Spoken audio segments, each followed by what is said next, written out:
Congrats sir, మీకు బాబు పుట్టారు. ఓ great. నాకు బాబు పుడితే బీటెక్ చదివించాలనుకున్నా. వీడిని ఖచ్చితంగా బీటెక్ చదివిస్తాను.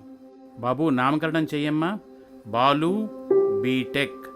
ఎరా 5వ క్లాస్కి వచ్చావు, ఇంకా టేబుల్స్ అన్నీ నేర్చుకోలేదా? ఎరా అన్నీ కష్టం కష్టం అంటావు. 10th మ్యాథ్స్లో 90% కూడా తెచ్చుకోలేకపోయావు. ఇంటర్లో మార్క్స్ ఉండి ఎంసెట్లో ర్యాంక్ కొడితేనే మంచి కాలేజీలో సీట్ వస్తుంది, అప్పుడే ఇంజనీర్ అవుతావు.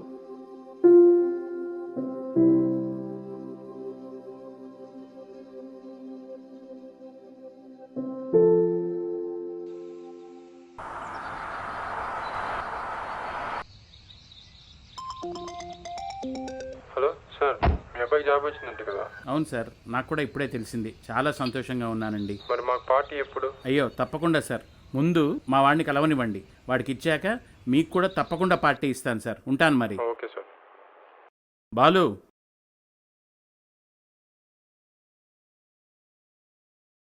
ఏంటిది? ఓ, వాడి జాబ్ లెటర్ అయి ఉంటుంది. ఇదేంటి?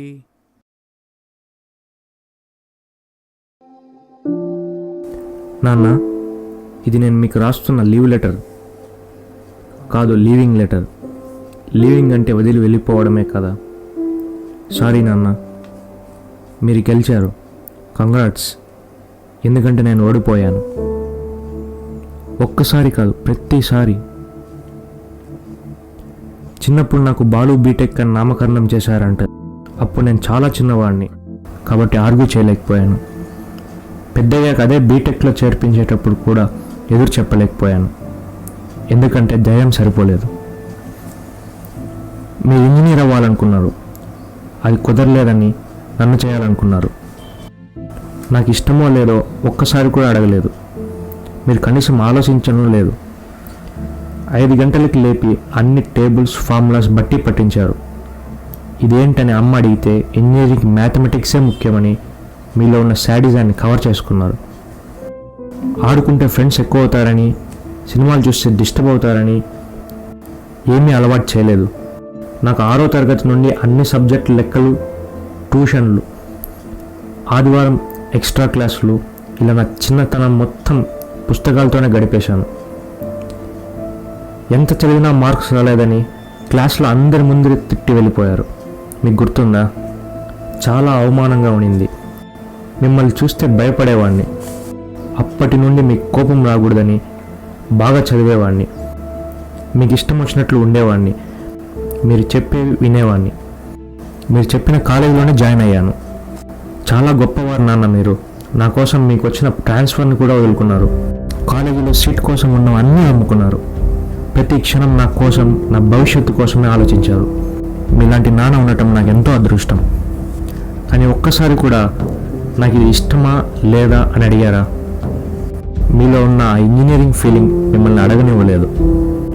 మీరే కాదు, ఇండియాలో ఉండే 60% తల్లిదండ్రులు ఇలానే బీటెక్ ఒకటే చదువు అన్నట్లు, అది చదివితేనే గొప్ప అన్నట్లు మీరు మమ్మల్ని తీర్చిదిద్దుతున్నారు. ఏనన్నా ఇంజనీరింగ్ ఒకటే చదువా? అదే భవిష్యత్తా? ప్రపంచంలో చాలా దేశాలు మీ పిల్లలు ఎలా ఉండాలనుకుంటున్నారంటే సంతోషంగా అని సమాధానం ఇచ్చారు. కానీ మన దేశంలో మాత్రమే 80% ఇంజనీరింగ్ అని సమాధానం ఇచ్చారు. ఆ ప్రభావం మాపై చాలా గట్టిగా పడింది.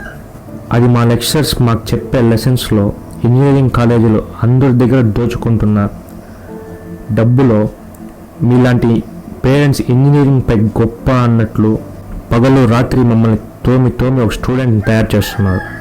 అలా సంవత్సరానికి లక్షల మంది బయట వస్తున్నారు. దానిలో సెటిల్ అయిన వారు ఎంతమంది, స్ట్రెస్ తట్టుకోలేక సూసైడ్ చేసుకుంటున్నారు ఎంతమంది. ఇది చాలా అన్నట్లు కోచింగ్ సెంటర్లు వారు కూడా చెప్పిందే చెప్పి డబ్బులు దొబ్బేస్తున్నారు. కొన్ని కాలేజీల్లో స్పెషల్ ట్రైనింగ్ ఇచ్చేవారికి జీతాలు లక్షల్లో ఉన్నాయంటే అర్థం చేసుకోండి ఇంజనీరింగ్ ప్రభావం ఎలా ఉంటుందో. వీళ్ళందరూ కలిసి మమ్మల్ని కాలేజీలకు పేరు తెచ్చే ఒక ఐటెం లాగా చూస్తున్నారు. నాన్న, మీకు తెలుసా, నాకు ఫోటోగ్రఫీ అంటే చాలా ఇష్టం. చిన్నప్పుడు మిమ్మల్ని అమ్మను కలిపి చాలా ఫోటోలు తీసేవాడిని. ఇదే మాట పెద్దయ్యాక చెప్తే నోరు మొయ్, ఇది తిండి పెడుతుందా, ఇంజనీరింగ్ ఒకటే తిండి పెడుతుందన్నావు. ఏనా ఈ మధ్య ఫోటోగ్రఫీ స్టూడెంట్స్ కోసం 10 వెంచర్లు వచ్చాయి. దానిలో నాలాంటి కుర్రోళ్ళు చాలామంది సెలెక్ట్ అయ్యారు, మంచి పోస్టుల్లో ఉన్నారు. నేను మాత్రం ఇంకా నీ కిందే ఉన్నాను. ఇంజనీరింగ్ చదివేవాడే మనిషి. మీ ఫ్రెండ్స్తో బంధువులతో గొప్పగా చెప్పుకోవడానికి పనికొస్తుంది. అందుకే మీరు చెప్పుకోవడానికి ఫస్ట్ క్లాస్లో పాస్ అయ్యాను. విప్రో లాంటి కంపెనీలు నన్ను పిలిచి మరీ జాబ్ ఇచ్చారు. మీరు అనుకున్న టార్గెట్ రీచ్ అయ్యాను, కానీ నేను అనుకున్న టార్గెట్ రీచ్ కాలేకపోయాను. అందుకే వెళ్ళిపోదాం అనుకుంటున్నాను. కనీసం నా ద్వారా అన్న కొంతమంది తల్లిదండ్రులు మారి తమ పిల్లల భవిష్యత్ ఆనందం గురించి ఆలోచిస్తారని ఆశిస్తున్నాను.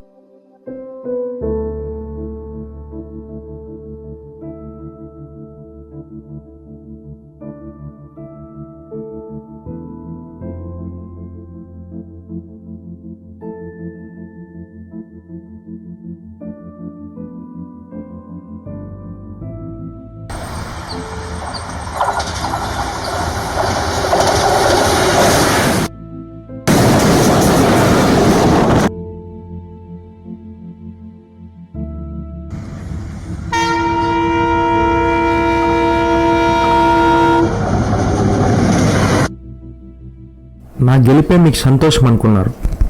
నేను గెలిచాను కాబట్టి ఇది మీరు సంతోషంగా ఉండాల్సిన సమయం. నేను ఓడిపోయాను కాబట్టి నేను వెళ్ళిపోవాల్సిన సమయం. I love you daddy. You are such a great dad. Good bye.